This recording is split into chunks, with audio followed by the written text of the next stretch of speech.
Mi esposa tuvo un accidente con su amante y ahora quiere que cuide de ella. Hola Edith. Nunca pensé que terminaría escribiendo algo así, pero siento que ya no puedo más. Me siento atrapado en una situación que parece sacada de una película absurda y necesito soltarlo en algún lado. No sé si busco consejos, validación, o simplemente que alguien lea esto y me diga que no estoy loco por sentirme así. Mi nombre es Rodrigo, tengo 36 años y hasta hace poco pensaba que tenía un matrimonio relativamente estable. O al menos, uno normal, con sus altibajos, pero nada que me hiciera pensar que el suelo debajo de mis pies se iba a abrir de la forma en que lo hizo. Estoy casado con Yesenia desde hace 7 años. Ella tiene 34. No tenemos hijos, pero sí una vida entera construida juntos, casa, rutina, amigos en común, vacaciones familiares, ya saben, lo típico. Todo cambió hace unas semanas. Era un miércoles. Cualquiera, mitad de semana, ese punto donde estás tan metido en la rutina que ya no piensas, solo haces. Estaba en mi trabajo, como siempre, en la oficina. Soy administrador en una empresa de logística, así que los días suelen ser largos, predecibles y, francamente, aburridos. Recuerdo que estaba terminando de responder unos correos cuando recibí una llamada. Número desconocido. No suelo contestar llamadas de números que no tengo guardados, pero por alguna razón ese día lo hice. Y fue la llamada que partió mi vida en dos. Una voz de mujer seria, profesional, me dijo: ¿El señor Rodrigo R.G.? Llamamos del hospital. General, su esposa ha tenido un accidente de tráfico y necesitamos que venga lo antes posible. En ese momento, sentí como si el mundo se detuviera. Me levanté tan rápido que tumbé la silla. No sé cómo llegué al hospital. Apenas recuerdo conducir. Solo recuerdo que el corazón me latía como si me fuera a estallar en el pecho. Al llegar, lo primero que noté fue la confusión. Me acerqué a recepción y dije que venía por mi esposa, Yesenia S.C., que me habían llamado porque había tenido un accidente. La recepcionista revisó algo en su computadora y me miró con una ceja levantada. ¿Usted es su hermano? ¿Perdón? No, soy su esposo. La mujer me miró raro, como si yo estuviera mintiendo. Me preguntó de nuevo si estaba seguro. Y luego dijo algo que me dejó helado. Es que, bueno, cuando ingresaron a la paciente, venía acompañada de otro hombre y ambos estaban inconscientes. No traían identificación a la mano, pero el señor que venía con ella llevaba una alianza de matrimonio. Supusimos que era su esposo. No supe qué responder. Solo sentí un hueco en el estómago. ¿Y el otro hombre? Pregunté. También está en cuidados intensivos. Fue un accidente grave. Ambos están intubados. No entendía nada. ¿Por qué vendría mi esposa con otro hombre? ¿Quién es? ¿Por qué piensan que él es su esposo? ¿Qué está pasando? Me preguntaba mientras la cabeza me daba vueltas. Apenas podía respirar. Estaba en shock. Me dejaron pasar después de firmar unos papeles. Y cuando la vi, Dios mío, no puedo describir lo que sentí. Yesenia estaba inconsciente, llena de tubos. Moretones por todo el cuerpo, su cara hinchada, pálida. Estaba irreconocible. Me dijeron que tenía varias fracturas, costillas rotas, un pulmón perforado. Que estaban haciendo todo lo posible, pero que las primeras 72 horas eran críticas. Me senté junto a su cama y le agarré la mano. Lloré. Sí, lloré como no lo hacía desde que murió mi madre. En ese momento, no me importaba quién era el otro tipo ni por qué iba con ella. Solo quería que se salvara. Los primeros días fueron los peores de mi vida. Dormía en las sillas del hospital, comía lo que podía, apenas hablaba con nadie. Solo estaba ahí, esperando que despertara.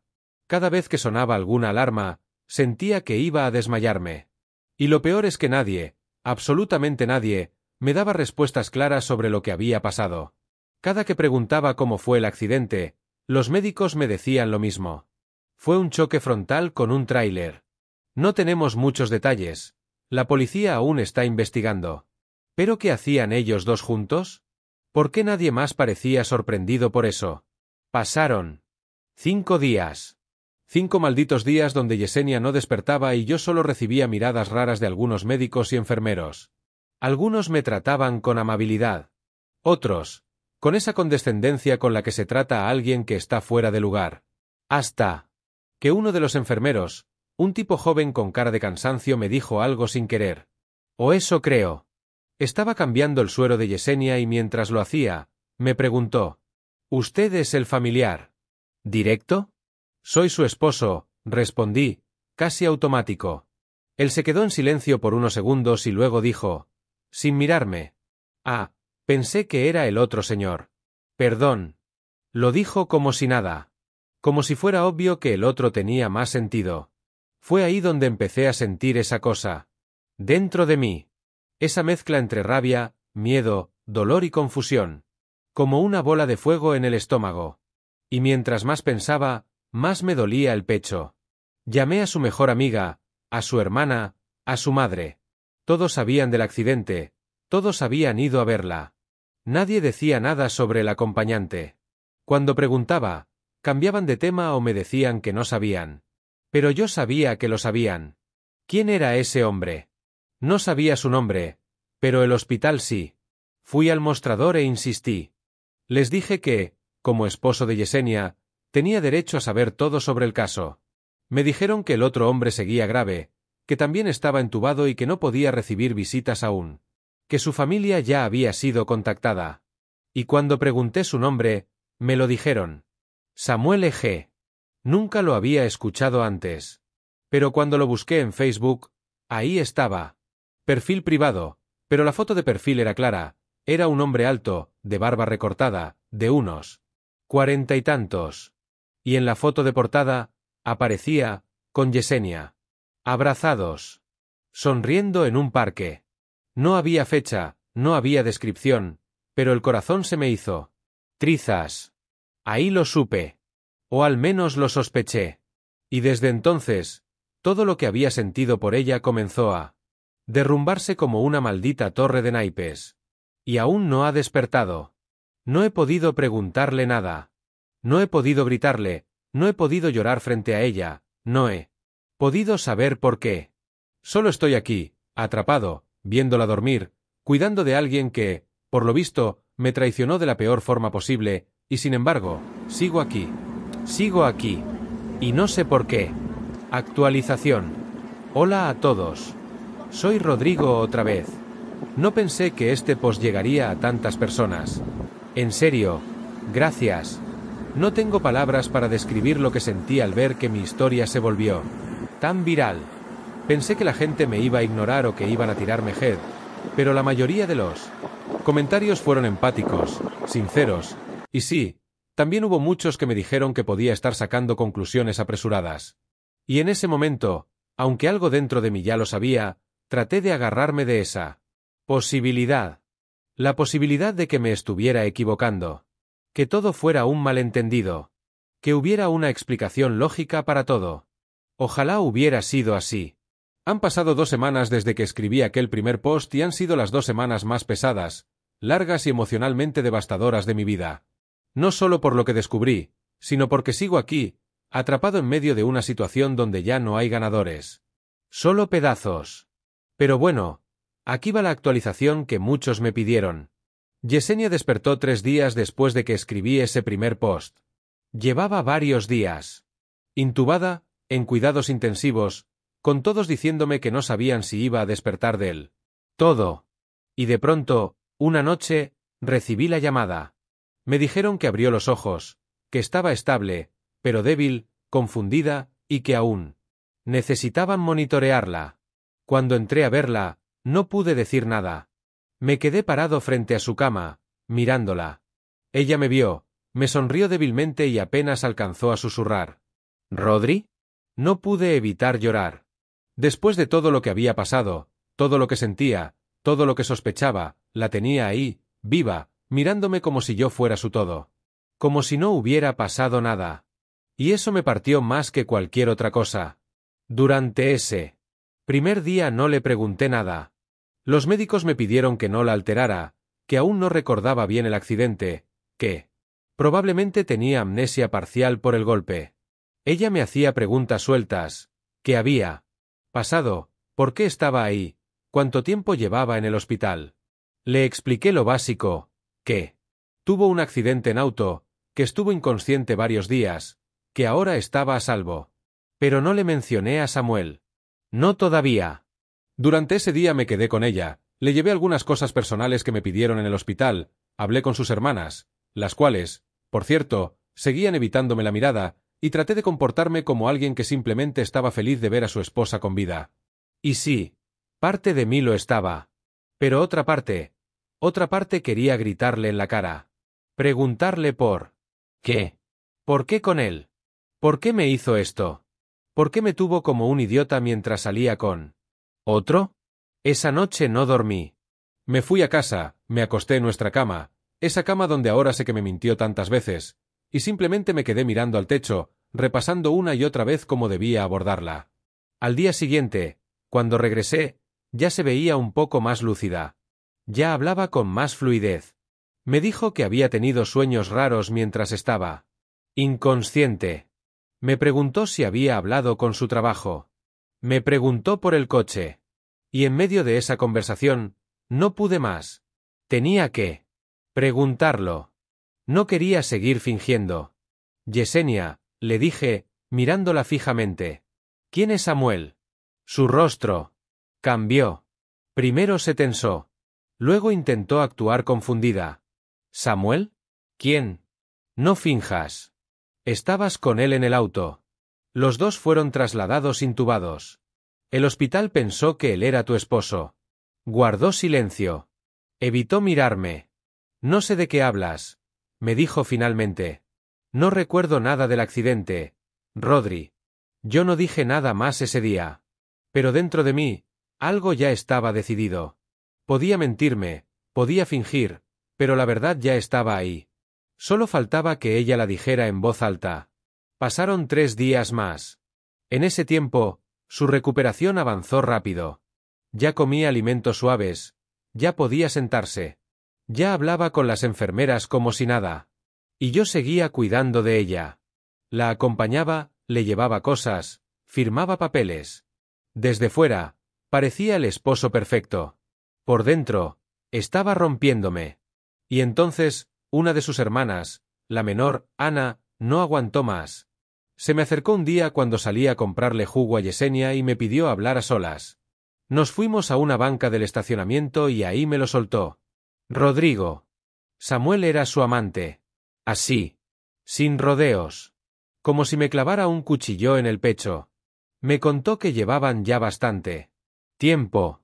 Que se veían cuando Yesenia supuestamente salía de viaje por trabajo o para visitar a sus otras hermanas. Que varias veces se habían ido juntos de escapada de fin de semana. Que Yesenia siempre decía que me amaba, pero que con Samuel era diferente. Que ella, la hermana, no estaba de acuerdo, pero que no sabía cómo detenerla. Le pregunté. ¿Cuánto tiempo llevaba esto? Me dijo que más de 1 año. Más de un maldito año. Regresé a la habitación sin decir una palabra. Entré, la miré, me senté. Frente a ella, y esta vez no le di espacio para excusas. Ya lo sé todo. Sé quién es Samuel. Sé que era tu amante. Tu hermana me lo dijo. Yesenia se quedó helada. Su expresión pasó de sorpresa a vergüenza y luego a llanto. Lloró como nunca la había visto llorar. Me pidió perdón. Me dijo que me amaba, que todo había sido un error, que Samuel no significaba nada, que solo fue una etapa, que ya lo iba a dejar. No dije nada. Solo la miré. ¿Qué se supone que debía hacer? ¿Perdonarla ahí? ¿Gritar? ¿Derrumbarme? Desde entonces, cada día es una mezcla de emociones. Ella sigue en recuperación. No puede valerse completamente por sí sola y yo sigo siendo el contacto principal en el hospital. Sus hermanas ayudan, pero por alguna razón ella sigue llamándome a mí cuando necesita algo. Me pide que me quede, que no la deje sola. Me dice que cometió un error y que está arrepentida. ¿Pero qué se supone que haga yo con todo esto? No puedo verla sin imaginarla con él. No puedo tocarla sin pensar en las mentiras. No puedo escucharla sin recordar cómo trató de negarlo incluso estando en esa cama. Y sin embargo, Aún hay una parte de mí que se siente responsable, que quiere cuidarla, como si fuera una obligación moral después de tantos años juntos. No sé si es amor, costumbre o simplemente estupidez. Por ahora, sigo sin saber qué hacer. Algunos me dicen que la deje, que huya, que ella no merece nada. Otros me dicen que espere, que el tiempo dirá qué hacer. Pero yo estoy en medio del huracán. Sin dirección. Gracias por leerme. Actualización. Ya pasó un mes desde que escribí mi primer post. Un mes desde que mi vida dio un giro tan ridículo, tan absurdo, que todavía me cuesta procesar que todo esto haya sido real. Y como prometí, aquí estoy, escribiendo lo que probablemente será la última actualización. He leído muchos de sus comentarios, los consejos, los mensajes de apoyo, incluso los que me decían que era un tonto por seguir ahí. Y sí, probablemente lo fui. Pero hay algo que aprendes cuando te rompen el corazón de esta forma: nadie sabe exactamente qué haría hasta que está en el mismo lugar. Durante esas primeras semanas, yo no sabía qué sentir. No sabía si odiarla o compadecerla, si cuidarla por humanidad o abandonarla por dignidad. Cada día me despertaba con una nueva emoción clavada en el pecho. Una mañana quería abrazarla. La siguiente quería desaparecer sin decir una palabra. Me sentía atrapado entre dos versiones de mí mismo, el que amó a Yesenia por años y el que no podía verla sin imaginarla con Samuel.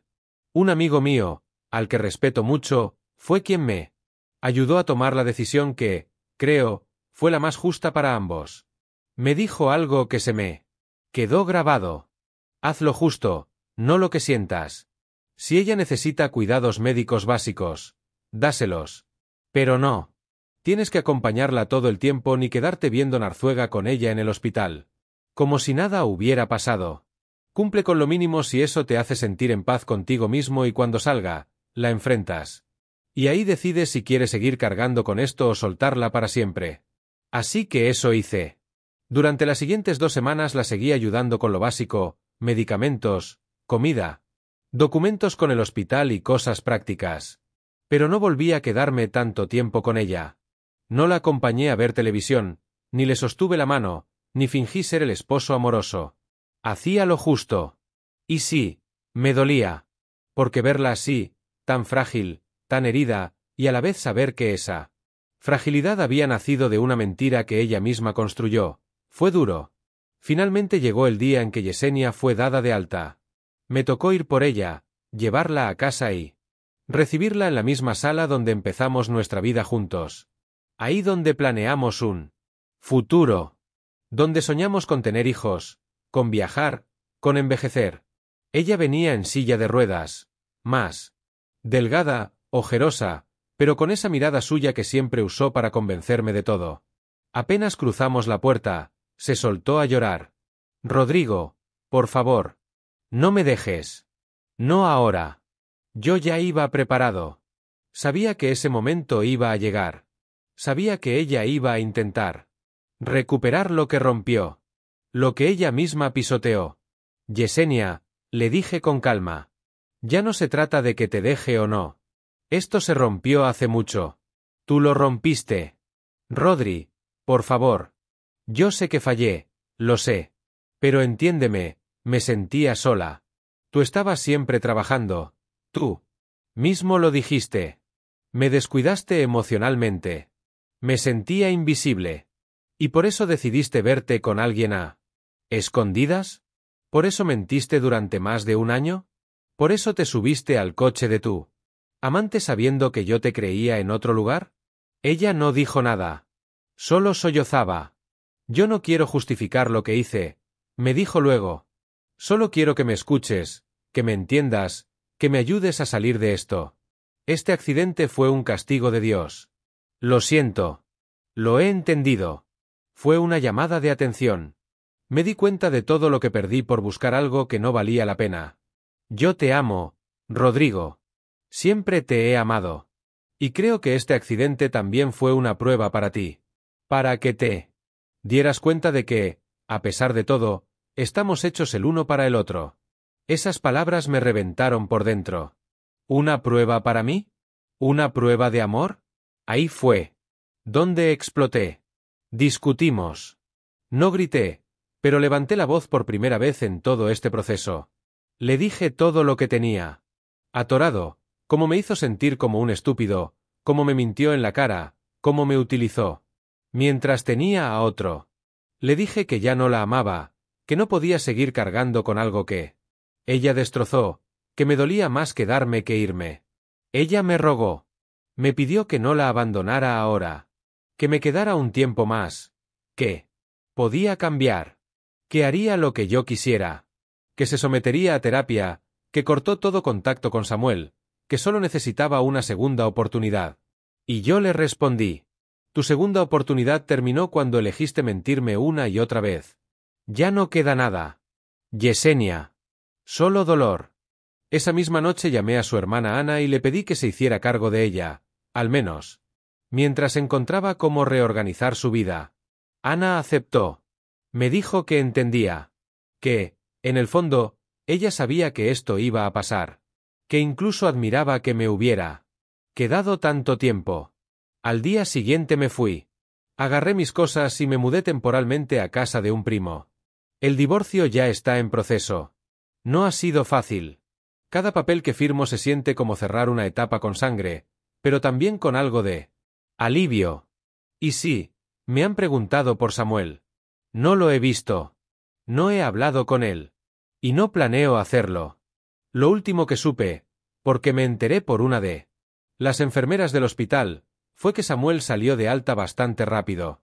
Al parecer, se recuperó mejor que Yesenia. Está caminando, trabajando. Como si nada. No sé si sabe que Yesenia ya lo delató. No sé si tiene la cara de seguir buscándola. Pero ya no. Me importa. No es mi historia. Mi historia terminó el día que entendí que amar no siempre significa quedarse. A veces, amar también significa irse, aunque duela. Gracias a todos los que me leyeron desde el primer día. Gracias por sus mensajes, por sus ánimos, incluso por sus regaños. No sé qué sigue para mí. Pero por primera vez en mucho tiempo, me siento libre.